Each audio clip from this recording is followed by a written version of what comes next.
வணக்கம் நண்பர்களே. விசிகாவினர் சில தொகுதிகளில் சரியாக வேலை செய்யல. கோபத்தில் கொந்தளித்த திருமாவளவன். தேர்தல் பணியாற்றியதுல ஒரு சில தொகுதிகளில் இருந்து தோழர்கள் ஒற்றுமையாக இருந்து பணியாற்றவில்லை என திருமாவளவன் தெரிவிச்சிருக்கார். மேலும் நடந்து முடிந்த தேர்தலில் விஜய் வெற்றி பெற வாய்ப்பு இல்லை, திமுக அதிமுக எதிர்ப்பு வாக்குகளை மட்டுமே விஜய் பெருவாரியாக பெறுவார் என திருமாவளவன் சொல்லியிருக்கார். விசிக தலைவர் தொல் திருமாவளவன் வீடியோ ஒன்றை வெளியிட்டிருந்தார். அதில் அவர் கூறியிருப்பது, நம்முடைய கட்சியின் சார்பில் அனைத்து சட்டசபை தொகுதிகளிலும் தேர்தல் பணிக்குழு நியமனம் செய்யப்பட்டு ஆங்காங்கே தோழர்கள் தொகுதி வாரியா கட்டுக்கோப்பாக இருந்து பணியாற்றி இருக்கிறாங்க. ஒரு சில தொகுதிகளை தவிர தேர்தல் பணியாற்றியதில் ஒரு சில தொகுதிகளில் இருந்து தோழர்கள் ஒற்றுமையாக இருந்து பணியாற்றவில்லை என்ற தகவல்கள் தெரிய வந்திருக்கு. அது குறித்து தகவல்கள் திரட்டப்பட்டு வருகிறது.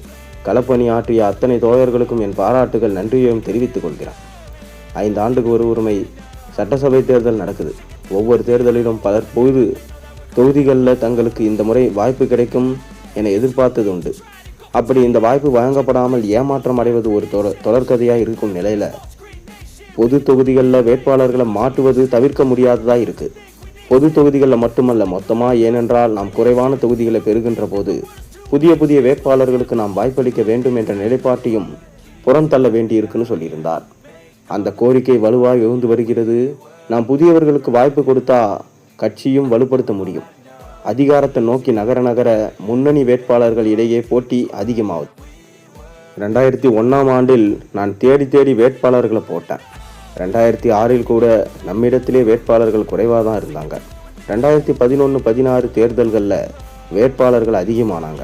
2021 தேர்தலில் ஒரு வேட்பாளர்கள் இருக்க வேண்டிய இடத்துல 10 பேர் இருக்கும் அளவுக்கு போட்டி அதிகரிச்சது. புதிய முகங்களுக்கு வாய்ப்பு கொடுக்க வேண்டும் என்ற நிலைப்பாடு உள்ளது. இதனால் அவர்களுக்கு வாய்ப்பு கொடுக்க ஒரு கட்டாயம் எனக்கு இருக்கு. இதன் காரணமாகவே ஷா நாமஸ் மற்றும் SS பாலாஜிக்கு இந்த முறை தேர்தலில் போட்டியிட வாய்ப்பு வாங்க தராமல் போனது.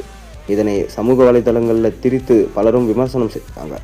ஆனால் அது உண்மை இல்லை. இந்த தேர்தலில் வெற்றி பெற விஜய்க்கு வாய்ப்பு இல்லை. திமுக அதிமுக எதிர்ப்பு வாக்குகளை மட்டுமே விஜய் பெறுவார்.